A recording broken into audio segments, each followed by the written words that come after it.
It's Monday. Spags and I both took a bath in DFS yesterday, but we will pick up the pieces. We'll even give you some waiver wire picks. Isn't that right, Spags? Well, the important thing is whenever you get knocked off that horse, you got to get back on. So we got Monday Night Football, Colts, Ravens to talk about. We are going to do some showdown conversation, maybe even build a lineup today. We do have that week 6 waiver wire segment that Pete hinted at, and an exciting new segment that will allow me to properly honor my Italian heritage and Pete's non-Italian heritage right after the jump. So let's do it.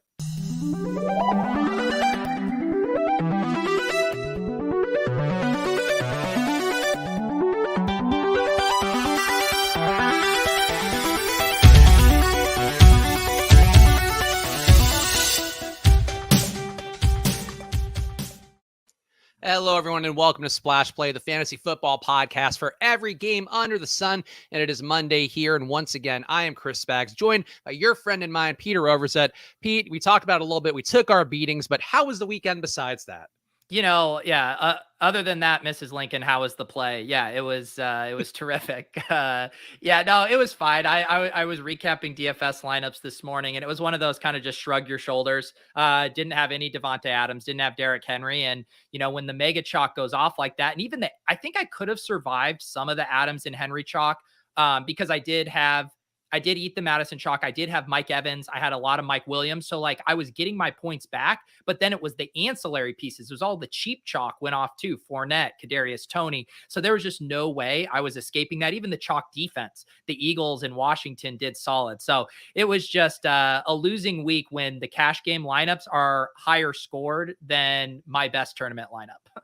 Yeah, and also for me, Daniel Jones was a key part of what I was trying to do this week. And you never know with injuries, but him getting knocked out was not my favorite thing to happen in a game that could have been pretty high scoring. And of course, that Chargers-Browns game we're going to talk about in a little bit, ending up one of the highest scoring games in recent memory. But we got a lot to hit on here. First of all, let's get the plugs out of the way. This show is presented by Football Outsiders, a great place to go check out for advanced analytics, articles, content that will help you understand football better so you can make better DFS plays and bets. So go right now to footballoutsiders.com/subscribe and get in there for just $5 a month to get DVOA. That's a stat they're best known for that shows how teams are performing over average in every facet of the game, and also all the other stuff on there. There's lots of great ways to get smarter about football. So go right now, footballoutsiders.com/subscribe. And of course, make sure if you want to be a guest on this very show, we can do that for you and give you a golden ticket if you leave us 5 stars and a review on Apple Podcasts. You search Splash Play Podcast on Apple Podcasts, or if you just go and check the links down in the description, you can find where we are posting all the episodes on there. So go leave us 5 stars and a review. And I think we're due to do a drawing today to find our guests for later in the week. So stay tuned. If you did put a review in there, you want to be on this show this week, we'll be here for you to do that. And make sure to follow at Splash Play Pod. And Pete, I know you get the notifications for the channel where you could see me sometimes bandying around with people in the comments. And one guy was like, yeah, you guys, you do the follow back thing, and I don't think anybody cares about it, but also I love the show. So I was like, I don't agree with your first 2 points, sir, but if you love the show, then I'm willing to acquiesce a little bit. But I like that we follow people back, Pete. That's what we're about here. We care about showing little fractional amounts of love, much like the NFTs you own. And I think that's what the follow back is on at Splash Play Pod. That's what it's all about.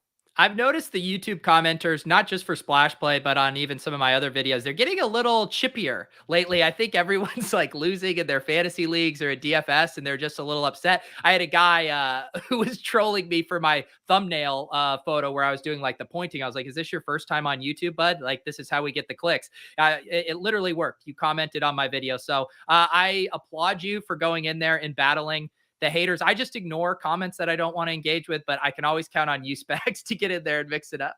Well, it's funny, too, because you can never tell when it's somebody doing the good-natured ball busting that we do on the show, because it's hard to tell through a chat, especially through a YouTube comment reply, or if they just legit hate us. And sometimes I'm either trying to win them over / ready to, try to gut them at any turn. And that's the battle we have on these YouTube streets that creators like Pete and I have to deal with. So we overcome it all for you guys. And we appreciate all of the good folks out there who do care about the show and show us some love. It does mean a lot. But Pete, we got some snap takes to talk about for week 5. We're going to recap some of the big performances. And I think we got to start with the Browns-Chargers game. 89 points scored, the most since the Browns-Ravens game, and another 47-42 one last December. Kareem Hunt, Nick Chubb, both over 25 fantasy points. David Njoku goes for 7 for 149 and a touchdown on 7 targets. And then Mike Williams, 8 for 165 and 2 touchdowns on 16 targets. His 231 air yards were second just on the week to Devonta Adams, 239. I got to tell you, Pete, I did not have a single share of this game, and boy, did that not make the afternoon fun. Really? Yeah. I wish I would have stacked this up a little bit more. We did pivot one of our tilt space lineups to a Justin Herbert double stack, but it had like Jared Cook in it. I did have a lot of Chubb, Mike Williams correlations. So I did get some pieces of this game, but clearly not enough. I mean, this was the game you wanted. A bunch of other games got way more hype this week than this one. And I think it was Evan Silva was kind of talking about how he could have seen this game going either way, just because these are two of the kind of smartest franchises right now, as far as some of their play calling, decision making, really relying on analytics for stuff. And so you could see that game going way under, those teams running the ball a lot, or you could see it, going shootout fashion. And that's definitely what happened. So the question I would have for you after this one, and I think it's an interesting one to ask because these two teams, I did check the schedule. The Chargers and the Bills won't be playing at any point this season, but obviously the playoffs will be a different story. But during the 17 games that they'll both have, they're not facing off. And the question I have for you, Pete, is which team are you more impressed by? Which team do you feel like has the better Super Bowl chance right now? I'm actually pulling up the odds just to see where everything stands to make sure as we talk through it. But I do feel like the Chargers, to me, their ability to win slow, to win, some of these other high scoring games where this game versus Cleveland, it had decent totals on the books, but you did have two teams that defensively have been pretty sound. I think I might have been more impressed by the Chargers' effort and kind of how they've looked all season long, with Brandon Staley also talking a little bit more about the decisions they make, fighting off some people that are worried about their sack numbers. In an interview I saw that went viral this week too, where he just talked about, we care about hurries and pressures, which is something that we talk about a lot on this show too, and how that could generate some points for your defenses out there when you are playing them. But just how do you feel about both those teams? If you had to pick one right now, Chargers or Bills, which one's more likely to win the AFC over the Chiefs? Yeah, I feel like in general, I mean, heading into this week, I just pulled up the Super Bowl odds just because I was curious how Vegas had it handicapped. Cleveland Browns plus 1100, Chargers still down here at plus 2000. I assume that gap gets a little closer once they re-release those, or I'm sure there's updated odds somewhere. But I'm willing to side on the side of the Chargers coming into the season. I was on board with the Browns being a dark horse Super Bowl candidate, but at the end of the day, it takes a really, really dominant defense to be able to kind of buoy a hapless passing game right now. And they really don't have much. Baker's still banged up. Jarvis Landry's out. And I would rather just bet on Justin Herbert in this offense. And I think we can't discount the emergence of Mike Williams to now have him, who I truly believe is the alpha in this offense. He had 15 targets to Keenan Allen's 9. Once you add those two weapons, you have one of the best running backs in football, and Herbert just always looks good. I'd rather side with Chargers coming out of the AFC if it's not one of the other juggernauts. Yeah, I think relative to the odds, and you mentioned it here, I'm pulling the updated ones right now from DK Sportsbook, which has the Bills at plus 550, Chargers plus 1600. And I think relative to the odds, I'd probably rather take that shot at the Chargers. The Bills, I think you get a little bit more like the DVOA numbers. I know they had set a record according to Football Outsiders DVOA with their performance last week against Houston. The defense being a thing there, as we know, as we get to closer to the playoffs, like the defense is going to be a big part of what matters. But I just think relative to the odds, like I don't know that you want to play plus 550 for the Bills when you can get the Chiefs for plus 750. When you get the Chargers for plus 1600, like that feels like a futures bet. I just think there's a little bit of equity on, whereas the Bills, I think maybe you're paying a bit more of a premium. So kind of hard to argue with either team, but definitely two teams that are going to be very firmly in the mix. And Pete, I guess for you too, like, do you think the Chiefs odds should be lower? I think even with them starting slow here, like they still should be the number one AFC team to win a Super Bowl, I would think. I would think so. I mean, it is concerning 2 and 3. They're now banged up a little bit. I saw CEH has that MCL. He's going to miss a few weeks. Have we gotten an update on Tyreek Hill's knee? Is he going to be all right? He shouldn't miss any games, but yeah, he is definitely banged up. Yeah, so I don't know. I'm with you though. Like, I mean, the Chiefs at Arrowhead in the playoffs is still just like a very tough task for most teams. And I don't know though. I think you can certainly make the argument that the Bills are the team to beat now. Yeah, kind of a weird game with that weather delay too, an hour delay that they had to fill, which Mike Tirico and Tony Dungy and Drew Brees, I don't know if you're up for that game, Pete, but like they were reminding every minute being like, we have to fill time here. It's real tough to do an hour-long show. And I'm like, welcome to our world, motherfucker. This is what we do every day. Yeah, learn how to vamp. No, I didn't make it. I had a string of like 8 nights where I had been up till 2 a.m. and I finally said, enough is enough. I'm not putting through the or sitting through this rain delay. So I went to bed at like 11 last night and missed all of it. Yeah, I'm not looking forward to being on that life where like I have to make that choice of, boy, do I want to be miserable tomorrow and know what happened in the game, or do I want to just go to bed and be a happy boy? And we'll find out how that turns out in about a month and a half for me. Other key takeaways for the week, or snap takes is what we're calling this, but Sam Darnold and DJ Moore crashing back down to earth in a 21-18 loss to Philly. Darnold has 177 yards and a TD with 3 picks, and also Moore just put up 5 for 42 on 7 targets. You did see Chuba Hubbard have his first 100-yard day, 101 yards plus 5 catches for 33 yards on 6 targets in the game. We're really no one besides Jalen Hurts at anything for the Eagles. And Pete, I just feel like for me with McCaffrey coming back, this performance that pretty poor against an Eagles team that has been okay from time to time, but does feel like they should be beatable.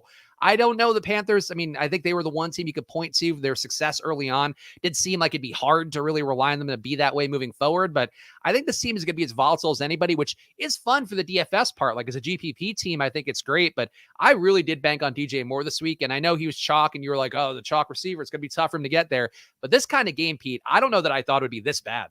Yeah, the whole game just kind of imploded. Devonta Smith should have had a touchdown. Greg Ward got called for a holding penalty on a little slant play there at the end zone, and the game just never had a chance to speed up. I'm more chalking this up as kind of an aberration because I do think both of these teams are going to continue to produce really good fantasy scores. Even Jalen Hurts in a slow game still finds a way to be fairly productive. So yeah, and I'm not in the weeds on defensive matchup stuff, but I have been told that Darius Slay did an incredible job on DJ Moore there, and we're just not getting much from Robbie Anderson. I mean, at this point, it might be time to give up the ghost on our first splash play mascot.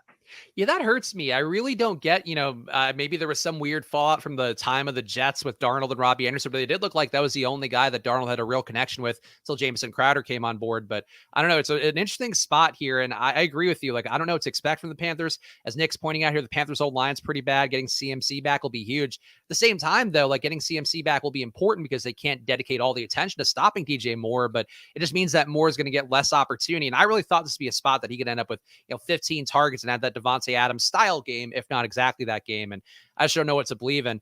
Another team in Philadelphia, or in the Pennsylvania area, rather, Juju Smith-Schuster, going to be out for the season now with the shoulder injury that's going to require surgery. Reports initially were that he had the surgery, and I guess he hasn't had it yet. Doesn't matter, though. The main thing for me in this game, Pete, was that Ben looked decently back, I'll say. 253 yards, 2 touchdowns, including a long bomb to Deontay Johnson, I think was one of the first ones from like a real non-created character on Red Zone yesterday. And also, Chase Claypool ends up 5 for 130 and a touchdown on 6 targets yesterday. I think the main thing for me, Pete, is like this Steelers team with no Juju, I think it's a team you could start to trust a little bit more. We know the defense isn't great. We know that Najee's going to be good as long as he's healthy. We'll see what the fallout is there. But like these guys having 2 receivers you can really point to, and Ben opening it up a little more downfield, like this is what I hope this team would be to start the year. And instead they became, king checkdown artists in a way that Ben probably hasn't been for most of his time.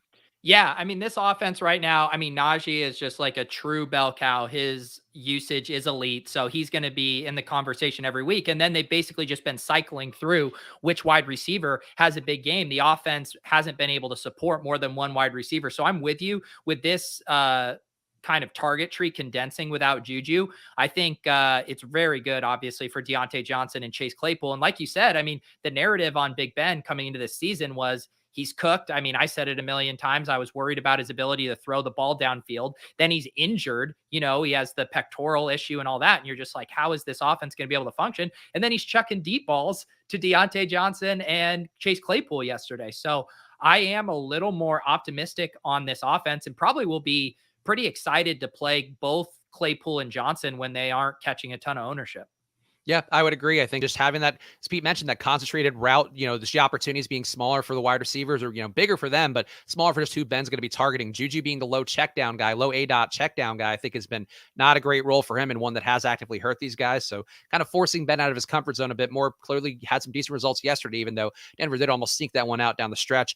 Some big injuries, and this one's sad to me, Pete. I'm not like the biggest Saquon Barkley guy, but him hurting his ankle, it was a low ankle sprain, I guess, so it might be something that he'll only be out a few weeks, but he slammed his helmet down. Like he was real frustrated in that when I was watching with the Giants versus the Cowboys. And I don't know, Pete, how your level of investment in Barkley, but just feel like it's sad to see him get hurt again. And also kind of baffling for this guy who's pure muscle. We talk a lot about the thick boys in the offseason. That was a real meme that gained some steam of people just pointing out the gigantic quads in these guys. And maybe it's a bad thing to have that much muscle. I know, Pete, you're a fitness guy, and like the BMI stuff, I know they've always said like, oh, it doesn't matter if you're fat or if you just have a lot of muscle. The end result is it all kind of hurts your body. And maybe that's where we're at with Saquon, where he's just got too much going on there and he can't hold up as a result. I'm obviously speculating as somebody who's not a medical doctor, as Pete, obviously you are. Yeah, no, I am a medical doctor. It is, I guess the only pushback I would have is like, did we even get actual confirmation that he bulked up or anything in specific? I think he's just the usual thick boy he's been. Just the usual, because it is funny. I mean, I think there are some actual studies, and you see it every year, of the running backs who slim down do way better than the running backs who bulk up. But I didn't hear anything about Saquon. It's such a bummer. I think I heard that he's now missed 17 games in his career, and obviously some more are going to get tacked onto that. So he just feels like a snake bitten guy. And for all the running backs that have been drafted really early, he was probably like the closest to justifying that pick, just with what an all-world talent he is. And so to, not be able to watch him deliver on that is a huge bummer. And I was excited in best ball. I was buying the discount on him a lot at the 1-2 turn, with the thesis being, hey, if he's healthy, he should be a top 3 pick, based on, his skill set and profile. So it is a bummer. And, the Giants offense clearly needs him to be, successful. So I worry about that team a lot. Yeah, definitely some snake bitten things there. There's some upside that we could talk about with our guy Kadarius Toney in a little bit, but we got to talk about Daniel Jones being knocked out. Devonta Booker coming in behind Barkley ends up putting up over 20 fantasy points, though driven largely by 2 touchdowns he had. Mike Glennon comes in for Daniel Jones, throws for 196 yards, a touchdown, 2 interceptions. Pete, with these 2 guys, I think you can make the case for Booker to really go heavily there in our waiver wire segment. Well, I guess we could debate that a little bit more coming up. But with Booker and Mike Glennon, do either of these guys you think really represent, I guess, a not gigantic drop-off? Because Daniel Jones has been a monster to start the year. And I do feel like Mike Glennon coming in, maybe he does just feed Toney. Maybe that's the way it works. But I don't know that I have a lot of hope for this offense overall, with really 2 big downgrades to key positions. Yeah, I mean, the biggest thing that Booker has going for him is I do think he is going to get like near, bell cow usage. We always joked about Mike Davis being 90% CMC last year. I think Booker will be 90% Barkley. He had 60 snaps. He ran 30 routes. He had 4 targets, 16 carries. Elijah Penny was the only other person in the backfield after Saquon went down, only played 6 snaps, had 1 carry. So, I mean, that's pretty damning right there, that they feel pretty comfortable rolling with Booker. I imagine with a full week of practice, Penny might get worked in just a little bit more because they don't want to, completely overtax Booker. But yeah, I think Booker is going to be pretty good. He's always had a good skill set in the pass game. That's kind of how the Broncos used to use him when he was in Denver. So that's encouraging, I think, for that role. And I think, he doesn't have a ton of juice to him. He's not going to be breaking off big plays. But again, neither did Mike Davis last year, and he crushed in filling in, getting all those carries. So I think the volume will be there for Booker. And I think the thing too with Booker, the rep on him for a while has been that he can pass protect. He can also be used in those pass downs and catch some passes. So I think I agree with you. Like even 90% might be a stretch, but if you get 80% of Barkley in this role, I guess honestly, relative to the mostly injured Saquon Barkley, you might get that real 90% for Devonta Booker. But I think he's a worthwhile play. Glennon, I think, is really more the vessel for hoping these wide receivers can have some useful weeks, but probably not a guy to bank on very much. But we'll see what the price tag is for DFS. And once you get a little more time to look in and dig it up and see how it looks on the fantasy optimizers out there, we can see how it goes.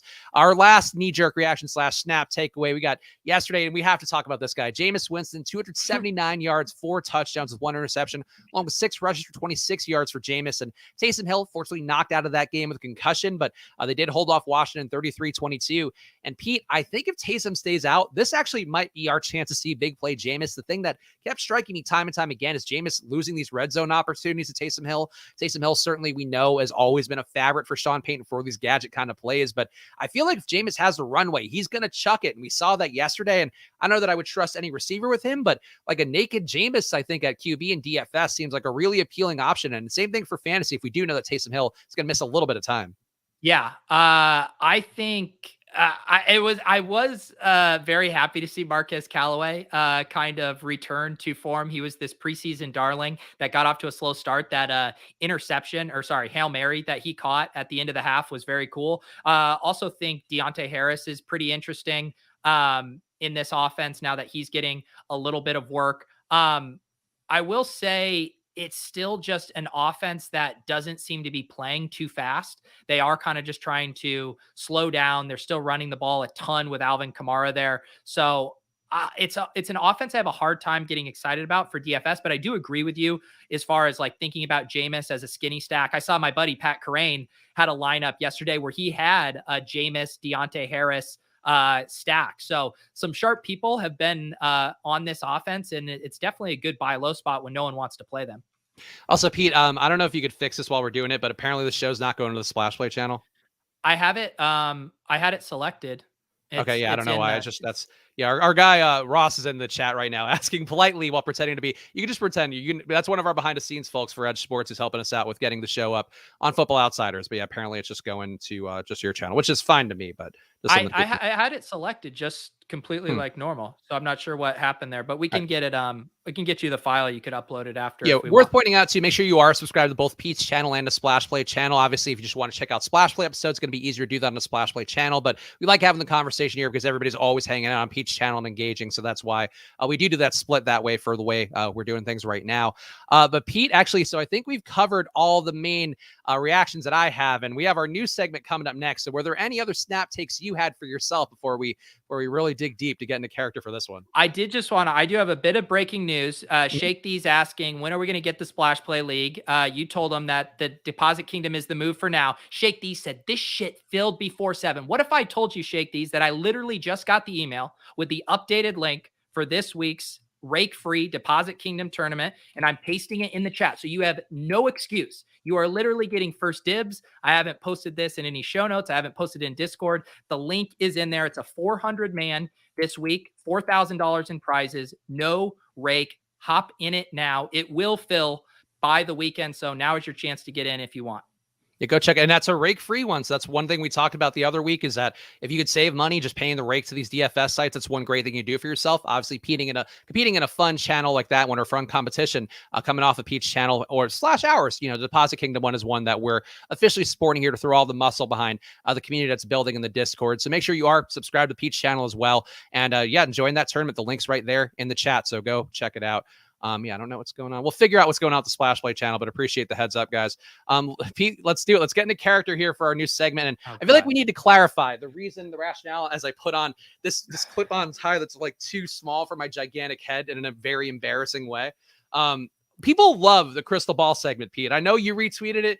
Did you see the engagement? Like for a clip from us at this point with no celebrity friends, no famous hosts joining the show, we had a really great engagement on the crystal ball segment. So maybe I want to say first. I hate watching myself back. So I retweeted that without even watching the clip. I don't even know what you posted, which clip you posted, but I retweeted it for the people. So that's an interesting turn there to note here. And that's why we're introducing you guys to our new segment, which I'm calling Welcome to the Family. And you can tell what we're going for here. With this exciting hat, and I'll do the description in my normal voice before we fully embrace the character. With Italian culture back in the mainstream with a very mediocre Sopranos movie, The Many Saints of Newark, and beloved Italian-American actor Chris Pratt voicing Mario in an upcoming movie, Splash Play is also here to capitalize on the Italian Renaissance and my personal heritage to say which guys are we most proud of welcoming to the family this week. Pete, are you ready for this segment?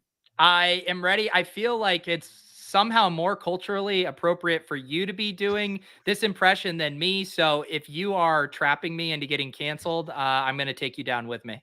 All right, that is a fair one. So let's start it here. And I got to do my, red leather, yellow leather, red, yellow, red leather, yellow leather. That's right.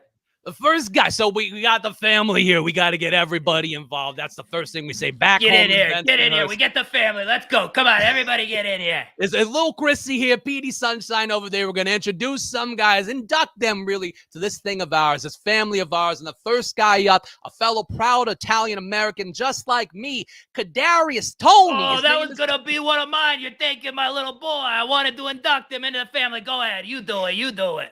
So Tone's the name, 10 catches, 189 yards, 13 targets. And not only that, not only is a man on the field, not only is he getting all the gabagool on the field, he's also punching guys out, Pete. And that's the thing we like to see, a little bit of violence mixed in with just great target shares. And that's why, Pete, for me, Tone is the first guy in the family. And again, in addition, a proud Italian heritage here to join me and to talk a little bit about, things like Mama used to make back home.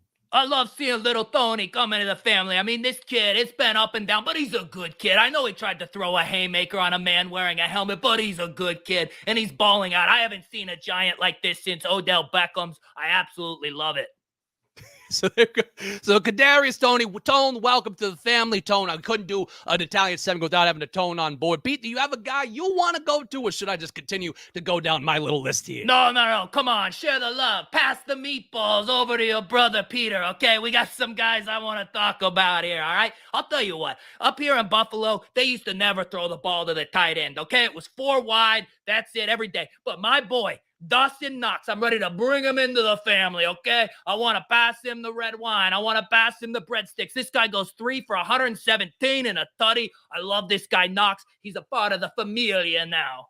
And a real big goon type, a guy you could bring who's got some backup. And conveniently enough, Peter, is a thing that you going with Dawson Knox fits my guy as well. I want to have on the family, and he's been a part of the family for years. Big every Sunday he's coming along. We're passing the gravy back and forth. We're having a good time. Josh Allen, Joshy numbers, because he's hitting them right between the numbers time and time again. He storms into Kansas City, goes for 315, 3 TDs, 11 carries, 59 yards, and a rushing TD, and he beats Kansas City by over 2 scores. I mean, my own Peter, you don't do no better than that going into the Kansas City mob and such. So, Joshy numbers, welcome to the family. Pete, you got a guy for me or what? I got a guy. I always got a guy for you. You come to me, I'll hook you up. That's what we do in this family. We take care of each other. We hook you up. I got a new guy out of Chicago, Spags. I like this guy, Damian Williams. Okay, Damian Williams coming in for David Montgomery. Doesn't matter, Damian, David. The running backs, they're all fucking fungible as hell. But Damian Williams, my guy, 16 carries, 64 yards, and a TD. He gets 2 receptions for 20 yards. He's part of the family now, okay? It doesn't matter where you come from, who you are. Once you're here, it's like Olive Garden. You're family, Damian.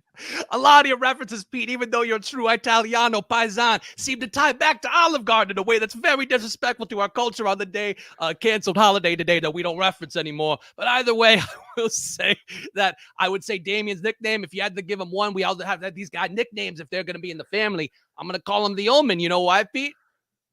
No, I don't. Tell me why, Spags.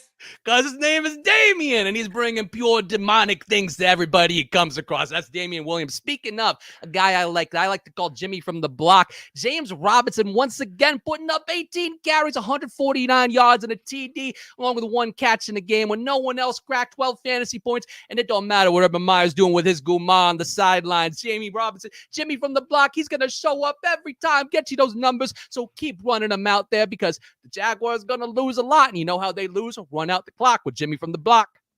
Hey, I got one more for you. And I know everybody always tells me, hey, Petey, you love these tight ends. Why don't you induct a wide receiver into the family? But I'm telling you, I love these guys with tight asses. Kyle Pitts, 9 receptions, 119 yards, 1 TD. This rookie saved his explosion for the people over in London. America did him so dirty through 3 weeks that he didn't even want to produce for us Americans. He goes over to London, explodes for a ton of points. I don't give a shit if Russell Gage is out, if Calvin Ridley is out. You're part of the family now, Kyle Pitts.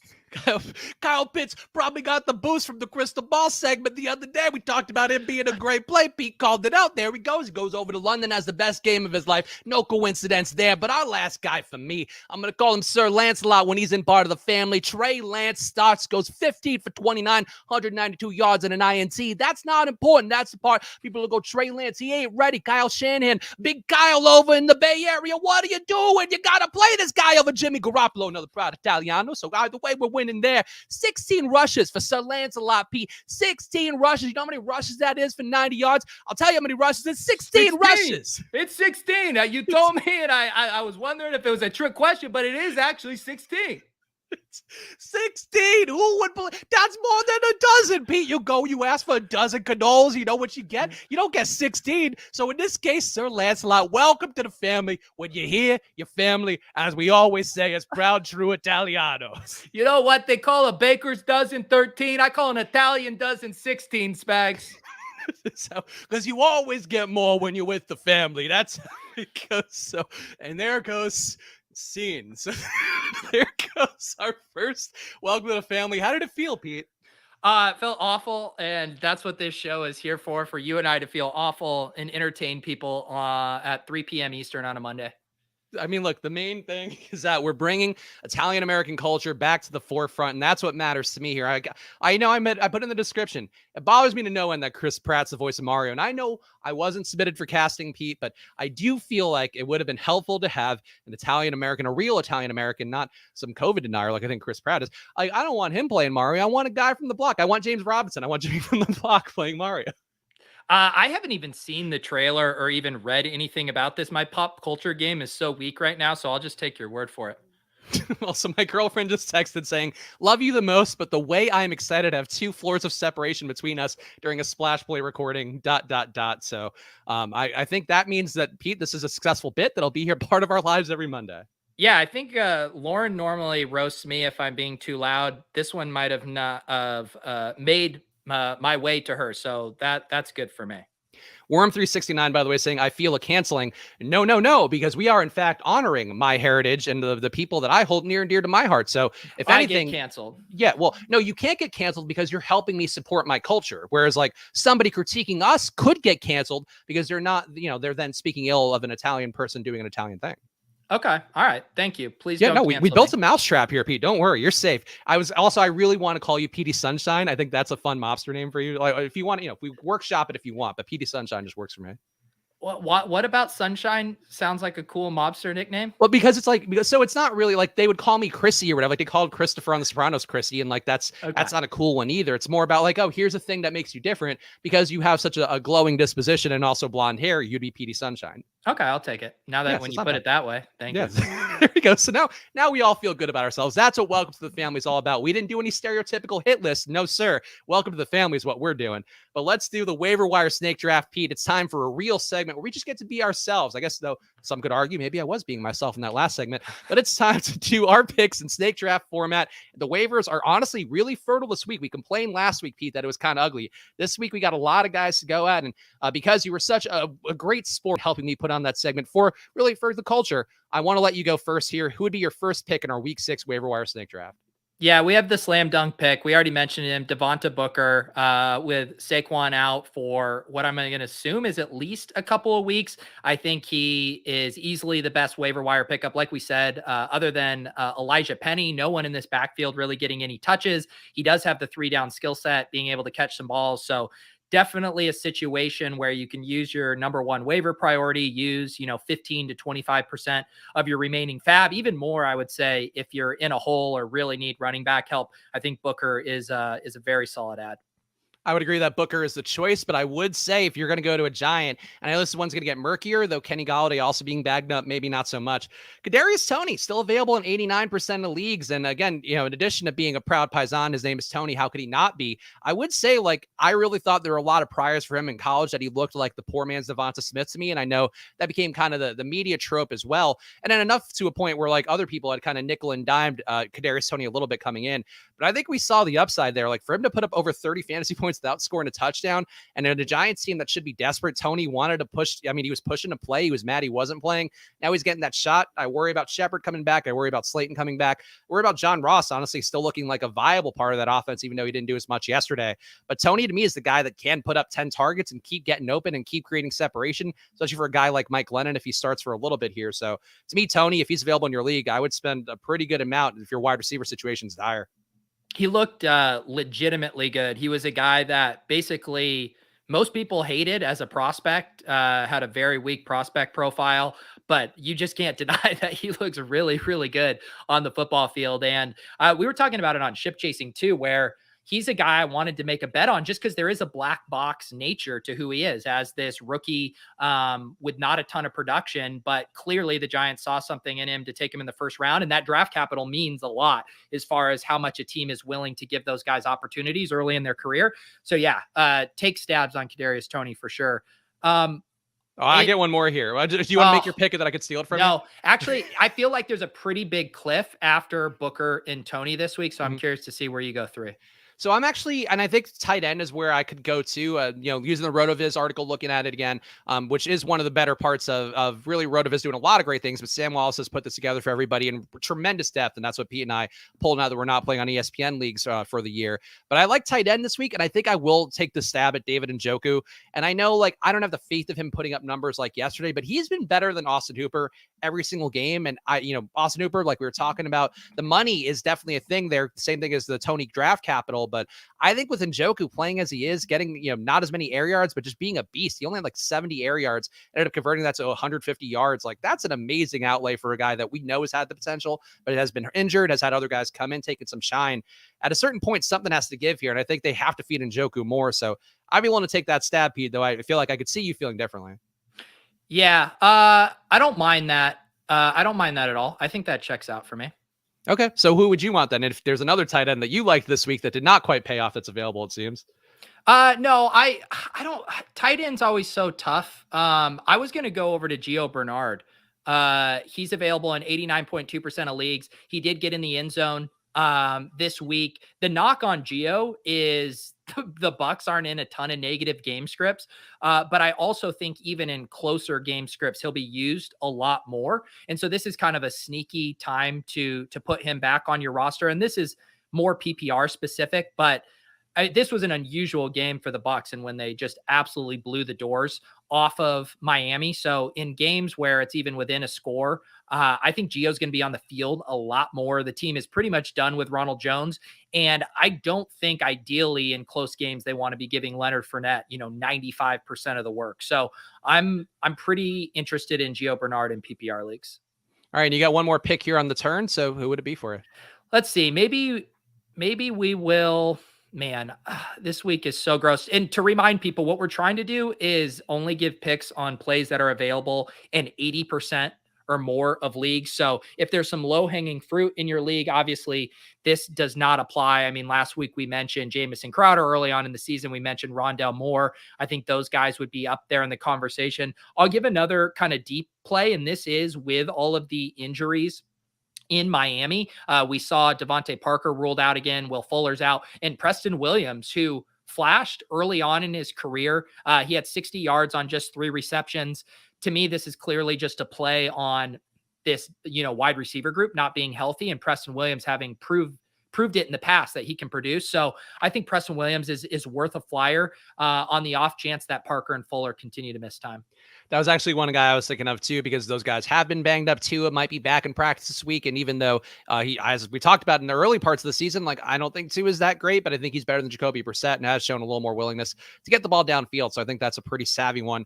And actually, I'll take a play that's kind of tied to that. And I'm surprised this guy's numbers ended up better, but I did love the one big play he had. Chris Moore, I thought was really intriguing yesterday. That one Will Fuller-esque grab he had, like in the number 15 that Will Fuller used to wear, I thought was a better Will Fuller play than anything we've seen from Will Fuller and this, injury stymied kind of start to the year. But Chris Moore is a guy that people have bandied about for years since he's been on a ton of different rosters. I remember the Ravens in particular. A lot of the Ravens fans were very bullish on him, but this is a guy that can make big plays. And I do think they need somebody besides Brandon Cooks to be that guy, though Cooks is going to have better days than he had yesterday. Davis Mills is going to chuck it. I think somebody's got to benefit. And I think Brandon Cooks is definitely 1A. Chris Conley, maybe, number 2 there. But if Chris Moore can get ahead of Chris Conley and earn his way there, I do think there's a shot here for him to be useful. And just, one play isn't everything, but one play like that did speak a little bit to me. Yes. Wow. Anthony with the $10 tip. Thank you, sir. He says he missed the min cash line by 1.9 points because Barkley got hurt and Toney got ejected for punching someone. Wow. I'm surprised. I thought you'd be asking for $10 after missing the min cash line, but thank you, Anthony. That was very nice of you. Yeah, I think Chris Moore's a decent flyer. I'll throw another wide receiver. Do I have one more pick? Oh yeah, you get one more, but let me take my guy. I'll just point this guy out. And to be clear, I don't love this guy. I already took a tight end, so it doesn't fit logically. But I just need to point out that I think he's a guy we're taking the shot on.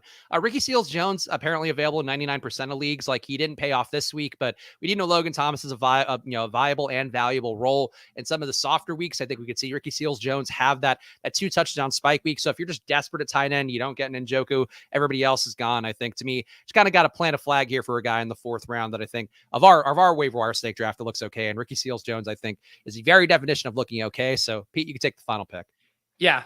Ricky Seals-Jones, I think is a good one there. I'll do Amon-Ra St. Brown. There's just basically no one emerging in this Lions wide receiver room, and he's had 16 targets over the last 2 games, which is nothing to turn your nose up at. So I think Amon-Ra St. Brown, similar to the kind of Kadarius Toney thing, he doesn't have the same amount of draft capital. He's not as athletic as Kadarius Toney, but just this idea of rookies slowly getting better as the season goes along, getting more comfortable, and just knowing the team does have a serious investment in him and clearly want him to succeed. I think that means something. So Amon-Ra St. Brown, I think, could have a solid rest of the season. Yeah, we've talked about him. I think actually I might have taken him last week, but we've definitely talked about him being kind of the ideal check down guy for Goff to start to get more comfortable with as the season goes on. Good route runner, probably a better route runner than all the other not guys they really have in that wide receiver room. So solid picks rounded out. And, up top, though, I think we have to be pretty clear here. Like the top 2 picks there, Booker and Toney, I think are clearly guys that I think you'd agree here, Pete, right? They're a cut above of everybody else we mentioned. Yeah. Definitely. It's a pretty big drop off of those two. I mean, Amon-Ra St. Brown, when we tout him, I mean, he's like a bye week fill-in that could be your wide receiver 3 or flex. Like Kadarius Toney could be a wide receiver 2 the rest of the season if he stops punching people. That's why he's part of the family, Pete. You got to take the good with the bad. Sometimes it's the man who's got to defend his fam, and that's what Kadarius Toney did. But there's your waiver wire for the week, and now we got a little extra time, so I think we can do the lineup build as well. But I think, Pete, before we do the lineup build, let's actually do our picks for ride or die, and let's review real fast how it went. And it's worth pointing out, I'm getting back on track here bit by bit. I did win the Sunday again with us. Got 2 10-pointers, Pete. Actually, let me pull it up to make sure I just know that I got 2 10-pointers. You got 1 10-pointer, and our guest, John Daigle, the great @NotJDaigle on Twitter, if you want to follow him, doing great work over at NBC Sports Edge. He got roped into our game here. The only thing that came through from was Chuba Hubbard outscoring Sam Darnold for 3 points. So the mental warfare that you're bringing to this game this year, Pete, really roping in our poor innocent guests. So we had none of our bunnies or 3-pointers hit? No, so I mean, I don't take many bunnies, as you know, these days. I mean, I didn't either, but I think I had a couple, and those all whiffed. Yeah, those all whiffed. Tajay Sharp outscoring Kyle Pitts was one of your bunnies. That didn't work out. Top 4 scorers in the Dolphins game are Buccaneers. That didn't work out, I think, thanks to Myles Gaskin. Tim Patrick didn't outscore Cortland Sutton. Rager didn't outscore Devonta Smith. Chenault didn't outscore James Robinson. So, yeah, those were your bunnies. Woof. I did get a text from Daigle on Sunday morning to update the Silva sleep situation. He said he's awake, but he hasn't and won't watch a single snap. But the bet was he would sleep through it, score accordingly. So There you go. I did see him retweet something during that game, and I was like, Silva's up, or he's giving somebody access to retweet things. Either way, that's what counted for me. The ride or dies, though, it's a game. It's a fun game here. We're not trying to do the touting thing too seriously, so let's do that here, though. I feel like the showdown games are the one where we really do bring something useful to the table. So, Pete, right away for me, the useful thing in this game with Indianapolis and Baltimore, 19.8 implied total here for Indianapolis, 26.8 for Baltimore, so 7-point line, 46.5 point over under in this game according to the books. Edge has it as a 43-point over-under with their 100,000 simulation, so maybe a little bit of a lower scoring game, maybe a reason to play some defense or kickers more than the field will. But Pete, I'm taking the first pick here, and I can't avoid Marquise Brown at captain for this showdown. I think he's going to pay off one of these weeks, 116 air yards per game. Lamar leading the league in air yards, and I do think we've seen good weeks from Marquise Brown, but as long as Bateman's still out, as long as Sammy Watkins hasn't had the outlier days, I'm going to take that spin one more time with Marquise Brown as my ride or die pick. Yeah, I like that. Both of us like going with the wide receivers in captain for these showdown slates, especially on these slates where Lamar Jackson is going to be so heavily utilized in the captain spot. I think it just always naturally happens on Lamar slates. I'll do a similar line of thought as you. I'll do Michael Pittman Jr. in the captain spot on the other side. Just hope that they're down and having to throw a lot and he's able to access a ceiling there. I've liked what I've seen from Michael Pittman Jr. this season. I think he's clearly the number 1 wide receiver in that offense. So that's the direction I'm going to go in. And I like his price as well. Yeah, Pittman actually responsible for 22% of the total yards for the Colts. So I think he's a guy that, might not project fantastically, but is a key part of what they're doing if they do start to bubble up. And honestly, the price tag too for the slate, he's at $9K for the DK slate. So that's like, nobody's going to want to play him at that price point. And those are the kind of guys that can pay off if you do play him. Yeah. I was looking at the Sims over on RTS too. And he's a guy that is showing up pretty frequently in captain, actually the second most outside of Lamar Jackson. So that kind of stood out to me. I just need to point out this chat feed. I think you can remove the guy in a moment, but James Taylor is back saying this show should be called the Two Bitch Boys with a BY, and it's all in caps. And he said, "Screw these guys, two flakes." I think we're not. The one thing you could say about us, we're not flakes. We show up for every show. We do. We're actually, if anything, we do 3 shows a week at the exact same time. You can pretty much set your watch to it. And I would say we start within about 30 seconds of our scheduled start time every show as well. Yeah, we are the least flaky people you will find in the fantasy and betting industry. So, but we appreciate the sentiment. That's the main thing. You're not part of the family yet, but maybe one day if you learn how to spell bitch in a not weird way with a Y, then maybe you get into the family. But Pete, let's build a lineup here because I feel like we've gotten some of the picks. And if you guys in the chat, by the way, I know we appreciate the chat sometimes in these shows because of the speed with which we're running through everything. We can't acknowledge everything, but if you guys have your showdown picks or some hot takes on that, feel free to drop in the chat. We'll do it. But Pete, if you could pull up a lineup here, let's build a lineup because we got 15 minutes and now this new structure just gives us so much time, so much room and for activities in our show. What kind of mood are you in for how off the wall? Is this like you want to do a millionaire lineup? You want to do a smaller field single entry? What are we feeling? I mean, we might have time to do both. So let's start with a milli one. I think let's try to do that. Actually, no, the cash game one's going to be easier, like the single entry one. Let's do that first, and then we can try to ramp up the difficulty and do a milli. All right, let me share here, and we'll pick out a contest here. Some big tournaments up top. It is a millionaire maker on DK today. FanDuel, I don't think FanDuel's not doing a millionaire maker for the single game. Right? Honestly, I don't play FanDuel single game, and I feel like I probably should, but I like DK so much more. All right, we're gonna put one in this big 100K huddle single entry. So it is a big tournament, but single entry. So 23,000 people in this contest here. So do we think James Taylor has another handle, Pete? He's back. It's so funny, like when you switch to the handle, like this guy, it's clearly the same guy using 2 different handles because I don't think this person would use 7 exclamation points as 2 different people. What's the phrase in markets where they're like the market can remain irrational longer than you can stay solvent or something like that? It's like I can block you on here in a split second, much more sustainably than you can continue to create new YouTube accounts. So if you want to play that game, we can. It's just a weird, like, I'll say the same thing I say every time. Like, if you don't like something, don't watch it, don't engage with it. Like, I don't know who you are. Pete probably doesn't know who you are either. And this is his channel. Like, just go be happy somewhere. Pete, I was thinking we should try to get Al Zeidenfeld on the show this week. I don't know if he'd be available to do it, but like, I did reply to one of his tweets because he was like talking about he's been getting a lot of people like really trolling him heavily. And I'm like, I don't like, it doesn't hurt me. Like, I don't care. Say whatever you want if it makes you feel better about yourself. But it's just like, it's just a downer. Like there's so many things you can be doing at any given time in the world, let alone online. And it's like, why hang out with people that you don't like? Just why don't you just hit him with this line, Spags? You stay a fan, I'll stay the man. Ooh. Or like the haters make me famous. That's when I came up too. I'm gonna start putting on some merch, I think. There you go. Speaking of merch, I am close to getting the Splash Play merch up on my store. So I'll let you guys know in the Discord once that's ready. I think one buy you'll be getting from right here, Pete, from a certain mobster you may know. Well, I might be just sending you an influencer hoodie, Spag. So okay. Yeah. Wow, I didn't know I had it like that, but I'll take it. But let's do our lineup here. So single entry, I feel like for a single entry, just go Lamar. Do you agree? Yeah, I think we can. I think we definitely need Lamar at least in the flex. I don't think we have to put him in captain just because at 18-9 he is going to put a strain on the rest of what we can do, but I'm open to it.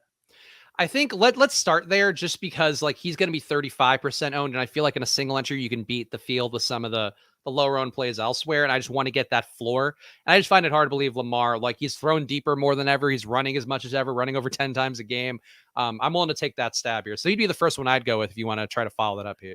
Well, yeah, I'll get my guy that I just touted for captain, but we'll get him in the flex. We'll get Michael Pittman in here.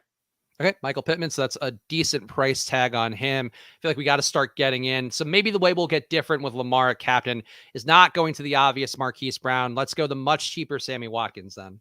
Yeah, I think that makes sense. Like you said, we are going to need to save some money here. If we are projecting the Ravens to win big, I think Nyheim Hines starts to look pretty good. The Colts obviously use him a lot in passing situations when they're down. So let's go ahead and toss Nyheim Hines in here. Okay, I like that. So you're pivoting off of Taylor. That seems like a pretty decent move to make for a tournament. Let's see. We got enough money, I think. Who is the backup tight end in Baltimore right now? I don't think anybody besides Andrews has recorded a stat at tight end. Yeah, I mean, backup tight end would be Josh Oliver, probably next at $200, or Tomlinson.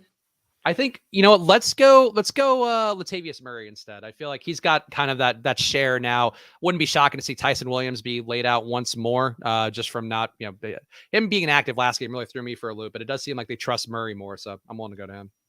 You're really not leaving me with much here, Spags. You can get the Colts D here. Be contrarian, maybe target him for a special teamer or a pick. Oh man, this is Jack real Doyle. Rough. I guess we could do Jack Doyle. What is he projecting for? Yeah. Okay. All right. Jack Doyle it is, but I hate it. Yeah. Oh, did I tell you, by the way, because I was so frustrated with yesterday's slate that I spent a large portion of my afternoon / the late game building my own projections just to have a frame of reference. You're disgusting. The chat did just remind me that Miles Boykin is coming off of IR. And I think if we have Lamar Jackson captain, I'd like to have it double stack with him. So why don't we get Boykin in there? Okay. That's fair. I mean, we could upgrade somewhere else if we want now, because 3,100 is a lot to leave on the table. It is, but like, what would you upgrade to? Because we can't get to Marquise Brown from Watkins. We can't get. Can we get to Taylor from Hines? You could go up from Latavius Murray to basically anyone you want. Oh, people are going to play Wentz though. I don't know. I mean, I guess for a single entry tournament, yeah, maybe going to Wentz or Taylor would be the move then. Because then you could play Hines and Taylor, and honestly, that's a build people won't play as much. Which, given how the Colts run, like they're likely to be dominating the offense as well. Pittman, Hines, Taylor, so a 3-3. In this scenario, okay, this is pretty funky, but I think we can do it. Yeah, and I think to me the thing that you're taking the chalk on Lamar at captain, so you got weirder with the construction, like that's kind of thing for a single entry that I'd prefer to do. But obviously, I'm still going to always prefer a pass catcher at captain. But I think for a single entry one, like I'm willing to ride with Lamar, especially given the fact that he is such a clear cut projection leader. Very nice. Yeah, and I'll be back tonight at 7:30 Eastern to do a showdown cram. So I haven't got to dig in. Well, we got to build the Millie, Pete. We got 8 minutes. I'm squeezing every minute I can. Are you trying to bleed me dry here? Yes, of course. You can put it into play action too. I'm feeling a little stingy right now with what we're about to do. I mean, for the Millie, I think you absolutely have to go pass catcher. Somebody's going to have less ownership at captain than Lamar. Yeah, let me let me get this pulled up here. Yeah, some of the ownership numbers out there from Osmo, just obviously go check them out. I worked there for years. I still use their data for a lot of the things I do for DFS. Lamar, they have projected for 35% ownership. Every other player besides Carson Wentz, they have for under 10% ownership at captain on DK today. So you can make some different lineups today as long as you don't play Lamar at captain for the large field tournaments. Okay. Who do you want to do here? This is the one where I'd go Marquise. Okay. He's also 11K for this slate, so he's more than Carson Wentz, which is the pricing they've moved around on DK is interesting, but it definitely makes this game a little bit different than it's been the last few seasons. Yeah. Okay. Marquise and Lamar. Yeah, that might be hard to fit. I'm just gonna keep jamming Pittman. Also, Pete, I think the guy got another handle, Jason Smithy. Also, it's funny to say that we're the two biggest clowns of the business on the show where we did a bit dressing up and doing silly accents. Like, boy, you really nailed us. All right, stop giving this guy attention. Okay, sorry, Jason. Next up, let's say, for me, I will go to. I think I would still go to Latavius Murray's way. Like, I think. Okay. I do think it's hard. Like the fact that you're not going to play Lamar, or we're going to potentially not play Lamar, seems like an awful idea. I do have to say. I mean, not in a tournament that has 198,000 people. I don't think it's a terrible idea. But it's still like it's yesterday's slate though, with like Mahomes, where Mahomes was not good, but still got into the winning lineup in the big tournament. Hey, Spags, you get 3 of these picks. You can pick Lamar Jackson. Well, we're not going to have enough money, I think. Well, yeah, if you keep picking a $7,400 Latavius Murray. Fine. Switch it to Lamar then. Switch it to Lamar. I can't in good conscience admit Lamar. All right, then I'll go dumpster diving here. We'll get some kicker love. We'll put in Rodrigo Blankenship. Okay. No, I'd rather have the winning kicker on the winning team. Let's do Tucker. All right. Tucker there. Let's see. For me, oh God, just making things up in the chat. I can't take it. Anyway, I will say for me, I want to go real cheap here. Let me go to my projections and just see real fast who's, if anybody's popping up as being a little undervalued. Oh boy. I'm going to say this is the one where you go to Jack Doyle. Okay. I just hope that there's some dink and dunk here that doesn't go to any of the good receivers. Though I guess we do have Pittman, so Okay, so this leaves us with 5,300. We could go, we're not going to go double tight end. We could go Duvernay, 3 of 6 targets last week. If people are all playing, what's his face at 200 Boykin, maybe Duvernay is a little lost in the shuffle up at 4,800. okay, I think that's a reasonable one. It's certainly not the sexiest pick in the world at that price tag, but man, there was a time where Devin Duvernay would just be an easy $200 and maybe 800 at the top. So 4,800 for Duvernay feels outrageous. Yeah, Pocket QB Lamar says no love for Cox today. I think if we didn't have Jack Doyle, I just don't want to play 2 Colts tight ends there. Cox coming off the big day too. Like, I feel like his ownership's going to be inflated just from that, which to me makes it like more feasible just to go to Doyle, who's I think he might be running more routes. Let me just double check that. But yeah, running 20 routes a game compared to 16 for Cox. Like, I think like that to me, or Alley Cox, I guess that's the way we should say that. I would say for me, like that's the kind of spot where you go to Doyle then at much less ownership and hope that it does pay off. Yeah. All right, what are the final plugs here, Pete? You got the Showdown Cram coming up in a little bit. Of course, got to do the Football Outsiders plug too, but please go ahead and tell people where they should go check you out next.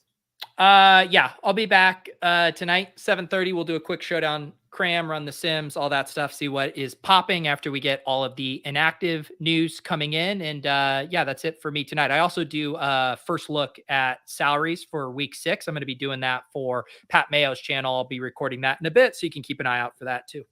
And go make sure to follow at Peter Overs, follow at Chris Spags, and make sure to go check out Football Outsiders at footballoutsiders.com/subscribe. Again, they're doing packages there, just $5 a month to get you all the extra data you need. They also have fantasy projections too, so it can be helpful just to average things out with some of the other sites out there. There's a lot of ways to use the things. It is just the high-level analysis they're providing. So go footballoutsiders.com/subscribe.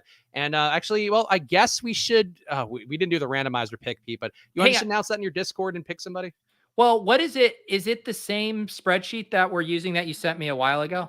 We added a few new ones that were added, so I haven't pulled the new one, but honestly, like most of them are still going to be in that original one. All right, we keep forgetting to do it. So let's do it. You need to vamp while I download this for a second. All right, so Pete's going to pull up the sheet here. We'll one randomizer drawing, and I think, based on this chat, I could tell we have a lot of great fans out there, and also some guys maybe would love to be on this show. So if you'll leave us 5 stars interviewing the podcast, that's a better way to be on the show than just hanging out in chat, killing your life by spending things you don't enjoy. And Joshua asking in the chat, we do have the Google Podcasts up. We mentioned that, and in fact, it might have been up the entire time. I don't know what the link is, but it's definitely up there. That much I can tell you. Yeah, why is there still the confusion about the Google Podcast? Josh, have you not been able to find it? I'm confused. I don't know. I mean, I know for a fact that I'm on the back end and we have it there. So it's got, and somebody said that they were subscribed to Google Podcasts. Like, we're getting downloads from Google Podcasts. Yeah. All right. We solved this one. That much I can tell you. I have almost done getting this up here. This is to be correct, Spags, on the show on Thursday. Yes. So hopefully you get a golden ticket. Hopefully you can make the show on Thursday. Of course, we are doing shows Monday, Thursday, and Friday at 2:30 Eastern. But hopefully we can get the person that wins this golden ticket right now on Thursday's show. That is the hope, in fact. Okay. All right. I got this set up here. Are we going to do what we did last time? Draw 2 names, one as an alternate, or if they both can come on a head-to-head match? Well, how do we want to do that? I mean, we did kind of like the head-to-head a little bit more, right? That was fun. Yeah, that was fun. I agree. Like, Paul did a great job, but it's sort of like, it's different for vibe wise. I think to have 2 people on competing for our love. So I would say let's pull 2. I just want to also confirm this stream is not actually sponsored by Sephora. I just, in case you saw that they aren't paying us. No, we finally got that big Sephora sponsorship, but I think it shows with our looks, as people are talking about. All right, here we go. FYI, I didn't remove the names that have already won, so we're gonna try to get new people on the show if you happen to win twice here. All right, here we go. So drawing. Pete, remember, I don't say it yeah. anymore. Frankie. Oh, Frankie P. We know Frankie is one of the good ones. So Frankie, if you're hearing this, reach out to us. If not, well, I guess reach out to us either way. But make sure to DM the Splash Play handle or just tag us on the Discord and you can see it. I know he's on there and he's active, so hopefully he'll let us know. Oh yeah, no, Frankie is awesome. I met Frankie in Vegas in August at a Club Top Shot meetup. Very excited to have Frankie on the show. Frankie will be in touch. And do you want to do one more? Yeah, let's do one more. Okay. Here we go. Got to distract myself from the incredibly cringy burns coming out in the chat. Is this in the other chat? Because I'm not even seeing it. No, it's in your chat. Ray Ennis is the same guy who's like, he must be muted. He also wants to be on the show too. Okay. _Alex. I actually am not familiar with that username but these are iTunes usernames, I should say. So, Alex, let us know who I don't you know are. if that's, I do know that I did have a fake review for us, a fake positive review for us under my girlfriend's handle, but I don't think she's _Alex. I think she's. Oh, no. So the review has it. This is Alejandro, another guy I met in Vegas. So here's his review. Pete, no, I don't need to read it. This is too flattering. But I will be in contact with Alex. So why would we have something positive on the show, Pete, on the episode? I'm just like where the chat is being overrun by people being weird and creepy. But yes, there are positive things out there about us. That much I can confirm. All right. Yes. No, Nick and Joshua are right. We need to come up with an equally low bar to clear for the Android bros to be able to get their name in the hat.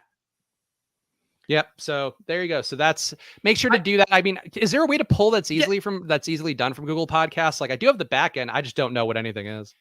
Yeah, I'm not sure. I will say, guys, I am, I guess if you don't have iTunes, I mean, I even had iTunes on my PC laptop. You can still leave reviews through iTunes, even if you're not an Apple guy. But we'll come up with something. Yeah, we'll see. We'll try to figure it out. We don't know enough about Google Podcasts besides the fact that we exist on there and know it is there. So we appreciate all you guys for watching and hanging out. Of course, make sure to give us those 5 stars and review on Apple Podcasts. You can find the link in the description or just by searching Splash Play Podcast on Apple Podcasts on there. Make sure to follow at Peter Overzet, follow at Chris Spags, follow at Splash Play Pod, and we will follow you back on there, even if you're obsessed with us in weird ways that horrify us. We appreciate you guys for tuning in. Enjoy your days. Good luck. Hang on. Sorry, Spags. I didn't mean to ruin your perfect ending there. I did come up with an idea though for if you're not an iTunes review, do a tweet and tag us and link to the show and say something about the show as a tweet, and that will serve as a review.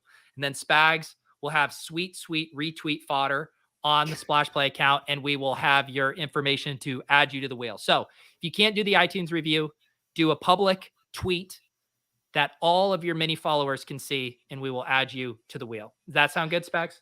Yeah, I think that sounds like a reasonable approach here because we're trying to make everybody happy, but definitely push more towards the 5 stars interview and Apple Podcasts because those matter and help us trend upwards and all that. But yeah, we appreciate you guys for tuning in. Am I good now to end the show, Pete? You're good now. Stick the landing. All right, we're done. Bye. Bye.